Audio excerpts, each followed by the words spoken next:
Hi, good evening everybody. Karon bigid na human na ako ang daily routine nga workout. Kung makita nimo, grabe singot. Grabe as in.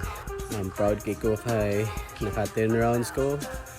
Ang pinaka the best kay naka 100 push up ko.